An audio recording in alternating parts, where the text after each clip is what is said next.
Spontaneous reaction जब processes वो होती हैं जो नेचर में अपने आप हो जाती हैं, जैसे सूरज की गर्मी अपने आप नीचे आ जाती है, पहाड़ का पानी अपने आप नीचे आ जाता है, बर्फ अपने आप पिघल जाती है, पानी गर्मियों में अपने आप इवेपोरेट हो जाता है।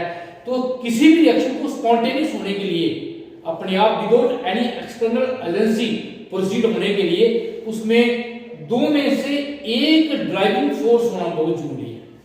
वो दो ड्राइविंग फोर्स कौन सी है?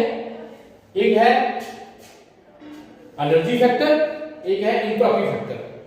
एनर्जी फैक्टर कहता है अगर कोई सिस्टम अपनी एनर्जी डिक्रीज कर सकता है, जैसे heat flow from hot body to cold body, उसके अंदर कैपेसिटी है, वो एनर्जी अपनी डिक्रीज कर सकता है, मिनिमाइज कर सकता है। पानी पहाड़ से नीचे गिरता है, एनर्जी डिक्रीज करता है। लकड़ी को थोड़ी सी आग लगाओ, बाकी अपने आप जल जाती है, क्योंकि वो अपनी एनर्जी डिक्रीज करती है। कोई भी रिएक्शन जो अपने आप होती है वो एक्सोथर्मिक होगी, एनर्जी डिक्रीज होगी, एनर्जी लॉस होगी, डेल्टा एच उसके लिए हमेशा नेगेटिव होगा, लेस देन 0 होगा, और वो रिएक्शन क्या होगी? स्पॉन्टेनियस होगी। लेकिन कहता है बर्फ पिघलती है, वो तो एनर्जी गेन करती है, पानी अपने आप इवेपोरेट हो जाता है धूप में, वो तो एनर्जी गेन करता है, तो उसमें तो डेल्टा एच पॉजिटिव हो जाता है, एंडोथर्मिक रिएक्शन है। तो उस केस में दूसरा फैक्टर उसके पास जरूर होगा, entropy factor to increase entropy. Entropy mean randomness.